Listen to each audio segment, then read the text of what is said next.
अगर आप passenger growth के बारे में बात करते हैं 8 to 13% इन 2023, अगले कुछ साल में इंडिया भारत एक ग्लोबल हब बन सकता है।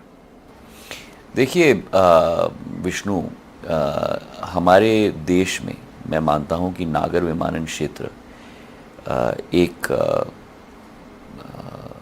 बहुत तेज़ रफ्तार की बढ़ोतरी की तरफ अगले 5-10 साल में बढ़ने वाला है।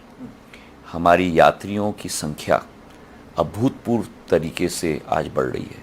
प्री कोविड हम लोगों का हाई 4,20-25,000 यात्री प्रति दिवस का होता था। इस वर्ष नॉन पीक सीज़न में, मैं पीक सीज़न की बात नहीं कर रहा हूँ, पीक सीज़न हम लोगों के लिए है मई या जून या अक्टूबर, नवंबर, दिसंबर। मैं नॉन पीक सीज़न की बात कर रहा हूँ, अप्रैल की बात कर रहा हूँ। 4,56,000 तक हम लोग पहुँचे। तो एक बहुत वृद्धि की आकांक्षा मुझे है, और मैं मानता हूँ कि वृद्धि होगी दोनों श्रेणियों में, घरेलू यात्रियों की श्रेणी में और अंतर्राष्ट्रीय यात्रियों की श्रेणी में भी। पर इंटरनेशनल हब हमारा देश जरूर बनेगा जब दो चीज़ें होंगी। एक, हम लोगों के डोमेस्टिक फ्लीट की वाइड बॉडीड एयरक्राफ्ट की संख्या बढ़ेगी, और वो अब होने वाला है, क्योंकि एयर इंडिया का बहुत विशाल ऑर्डर 470 एयरक्राफ्ट का गया है, जिसमें से करीब 70 वाइड बॉडीड एयरक्राफ्ट हैं, और इंडिगो का 500 एयरबस का ऑर्डर गया है, जिसमें से करीब 30 या 40 A321 XLRs हैं जो लॉन्ग रेंज होती हैं 6-6.5 घंटे की। तो मैं मानता हूं कि ये निकट भविष्य में अति संभव होने वाला है, और इसी विचारधारा के साथ वर्तमान में हम लोग दिल्ली एयरपोर्ट्स के साथ बात कर रहे हैं कि एक रूपरेखा बननी चाहिए जिसके आधार पर डोमेस्टिक से इंटरनेशनल कनेक्टिविटी बड़े सबसे कम MCT कहा जाता है हम लोगों के पार्लेंस में, मिनिमम कनेक्ट टाइम में, डोमेस्टिक से अंतर्राष्ट्रीय तक उसे हम लोग संभव कर पाएँ, और एक इंटरनेशनल हब हम लोग शुरुआती दौर पर दिल्ली में हम लोग स्थापित कर पाएँ।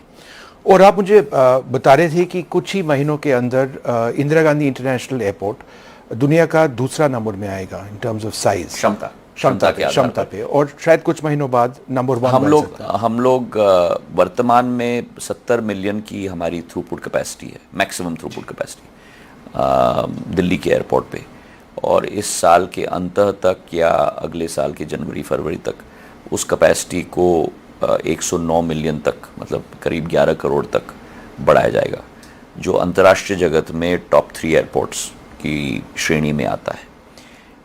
पर ये केवल दिल्ली तक सीमित नहीं है। हमारी मंशा है कि हमारे जो 6 मेट्रो हैं, जो वर्तमान में कैपेसिटी करीब 22 करोड़ की क्षमता है इन 6 मेट्रो में, अगले 4 से 5 सालों में इसे हम लोग बढ़ाकर करीब 41 करोड़ तक हम लोग ले जाना चाहते हैं। और इसमें दिल्ली में नया ग्रीनफील्ड एयरपोर्ट जेवर में बन रहा है, मुंबई में नवी मुंबई बन रहा है, चेन्नई, हैदराबाद और बेंगलोर में 3 और कोलकाता में, चारों में कैपेसिटी वृद्धि हो रही है। तो ऑलमोस्ट हम लोग इसको दुगना करेंगे आने वाले 5 सालों में। और एक अंतिम सवाल, मिशन उड़ान के बात करते हैं। ऑपोजिशन पार्टीज को कहना है कि ये शायद प्लान ढंग से नहीं चला है, काफ़ी रूट्स नहीं चले हैं, तो इस पे आप क्या कहेंगे? देखिए, विपक्ष का काम है कटाक्ष करना। विपक्ष का काम है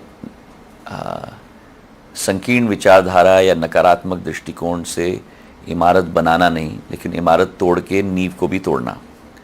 हमारा काम है देश को बनाना, हमारा काम है देश के तिरंगे को विश्व पटल पर लहराना, जो प्रधानमंत्री जी कुशलतापूर्वक कर पाए। अभी G20 जो ऐतिहासिक हुई है, मुझे नहीं लगता कि किसी और देश में G20 इतनी प्रफुल्लित हुई है जो भारत की धरती पे हो पाई है।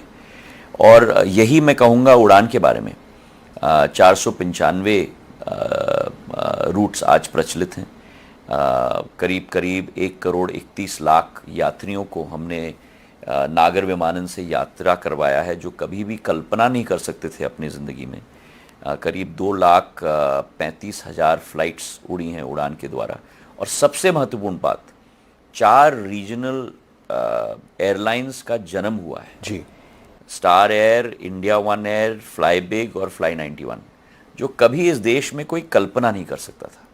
तो एक कैटलिस्ट के रूप में उड़ान ने कार्य किया है, और मैं मानता हूं कि आने वाले दिनों में हम लोगों की सोच है कि छोटे एयरक्राफ्ट्स और हेलीकॉप्टर्स के लिए भी अलग अलग राउंड्स हम लोग बना रहे हैं, और इससे और ज़्यादा वृद्धि उन शहरों तक, टियर 2 टियर 3 शहरों तक, जहां आज तक हमारा नागरिक को अवसर प्रदान नहीं होता था प्लेन में बैठने के लिए, ऐसे लोगों को आज प्लेन में बैठने का अवसर प्रदान हो रहा है, क्योंकि वायबिलिटी गैप फंडिंग के नियम के आधार पर।